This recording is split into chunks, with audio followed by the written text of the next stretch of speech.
There is a person you will never meet. They had your eyes. They slept where you sleep.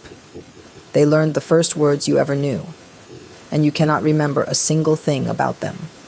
That person was you. Somewhere in the world right now, a baby is awake, staring at a ceiling, listening to a voice it already trusts, learning the shape of a face it will love for the rest of its life.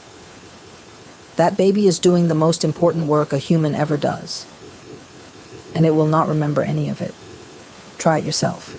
Reach back as far as you can. Your earliest memory. A room. A feeling. A color. For most people, the trail goes cold around age 3. Before that, almost nothing. Not a blur. Not a faded photo. Nothing. It happens to almost everyone across cultures, no matter how loved you were, no matter how much happened. An entire chapter of a life, lived fully, then sealed shut. Roughly your first 1,000 days, counted from the day you were born. That is not quite your first 3 years, but it is close enough to name the missing beginning. That is not a small piece of a life. That is the version of you that learned how to be human. In that time, you learned to tell a face from a stranger, that you were a separate person from the person holding you. You learned to sit, to crawl, to walk, to turn noise into words, to love someone before you had a word for love. You felt fear for the first time, joy for the first time, safety for the first time. You were not a blank page waiting to begin. You were already alive, already learning, already you. And almost none of it stayed within reach. So where did it go? For a long time, people assumed nothing happened, that babies simply could not form memories. That turned out to be wrong. Babies form memories constantly. They have to. It is how they learn a face, a language, a world. The memories were made. They just became unreachable. Picture the early brain as a library being built while it is already open. In your first years, the part of the brain that files memories grows at a furious pace. New cells arriving all the time, more than 1 million new connections every second. Scientists think this same rapid growth may be part of why the early files are so hard to find later. The shelves keep getting rebuilt. The index keeps changing. So the memories filed early no longer have an address you can find. Some trace of it may still be somewhere inside you. You just cannot find your way back to it.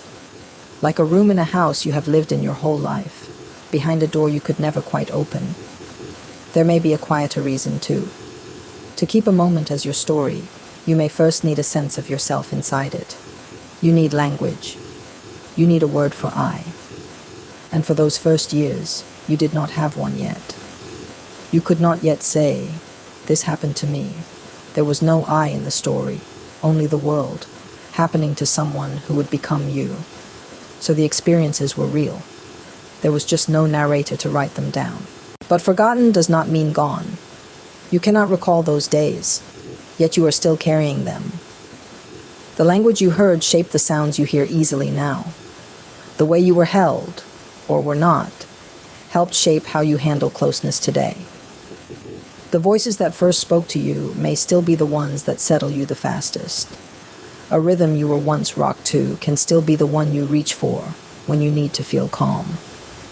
The first time the world felt safe, or did not, left a mark you never chose. Long before you could choose anything, you were already learning what safe feels like. None of it comes back as a memory. It comes back as you. Not as a picture you can call up, but as the shape of how you feel. Your reflexes. Your fears. The things that calm you. A song that settles you for no reason you can name. A smell that feels like home before you can explain why. The first version of you did not vanish. It became the floor that everything else was built on. You are standing on a person you cannot remember. Which leaves a quiet, uncomfortable question. If you cannot remember being that child, in what way were they you? You share a name, a body that grew without a break, one continuous life. But you do not share their memories. You never will. We like to think we are our memories, that the self is just the story we can tell about ourselves. But your life began before that story did. You existed before you could narrate yourself.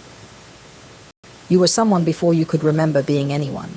So there is a first version of you. They lived for about 1,000 days. They saw faces you will never picture again. They did the hardest learning of your whole life. And then they handed all of it to you, quietly, and disappeared. You will never remember them. But everything you are began with them. Somewhere behind your earliest memory, in the dark before the story starts, the first version of you is still there, holding the door open,